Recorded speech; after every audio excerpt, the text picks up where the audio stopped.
Hello everyone, welcome back to the Gospel of John in 5 minutes, day 28. Today we are finishing up chapter 13, so grab your Bible and read along with us, chapter 13, verses 21 through 38.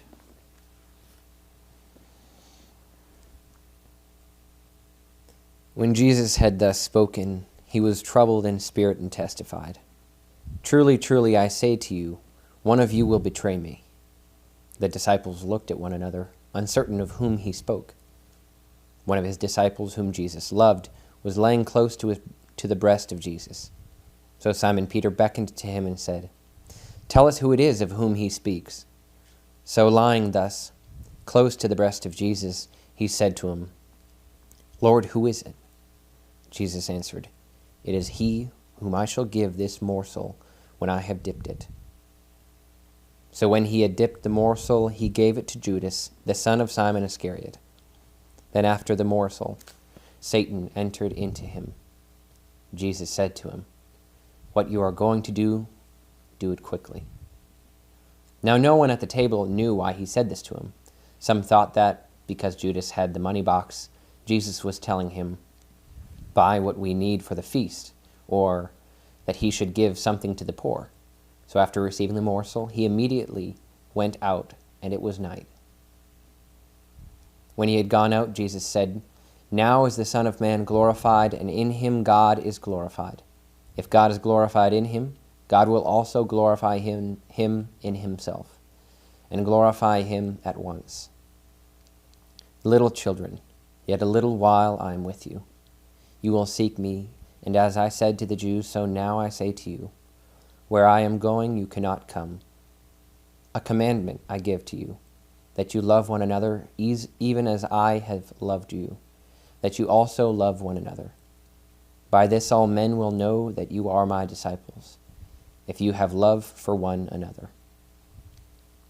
Simon Peter said to him, "Lord, where are you going?" Jesus answered, "Where I am going you cannot follow me now, but you shall follow afterward." Peter said to him, "Lord, why can I not follow you now? I will lay down my life for you." Jesus answered, "Will you lay down your life for me? Truly, truly, I say to you, the cock will not crow till you have denied me 3 times. So today we continue this Last Supper discourse of Jesus. This is unique if compared to the other Gospels. So one of the things that's unique about this Last Supper of Jesus here in the Gospel of John is that the actual words of institution are never mentioned. Right? As we're going to read through the Gospel of John here, you'll probably notice that here at the Last Supper, he never says, "This is my body, this is my blood." He doesn't take the bread, he doesn't take the wine. It isn't recounted here in the Gospel of John. Why is that? Well, for 2 reasons. First of all, because remember, John was the last Gospel to be written down. And so he's trying to clue us in on all the details that the other Gospels left out. Another reason why John leaves it out is because John already told the story of the bread of life discourse back in chapter 6, which was a year before this took place. Right? So John's already clued the readers into what Jesus had in mind when it came to his last Passover and his Last Supper. So he doesn't emphasize it here in the Gospel. But what he does emphasize is this Last Supper discourse, which is much longer than in any other gospel. For example, the other gospels don't tell us about the foot washing. They don't tell us about Jesus being the vine and his disciples the branches, etc., etc. It's a very long discourse here in the Gospel of John. And the discourse started out with the washing of the feet and then the giving of the new commandment. Now, I just want to point something out about this. The fact that he's giving them a new commandment is significant. Typically in the Bible, when new commandments are given, what else is given with the commandment?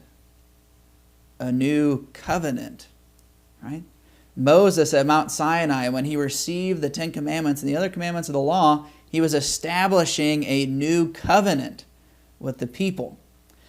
So Jesus, here in the Gospel of John, even if the Gospel of John doesn't explicitly mention the bread and the wine, which will be Christ's body and blood, clearly it all fits into the context.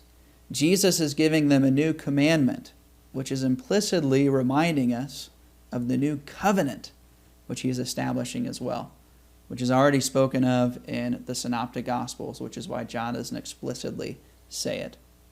So join us again tomorrow for day 29, and we'll move into chapter 14.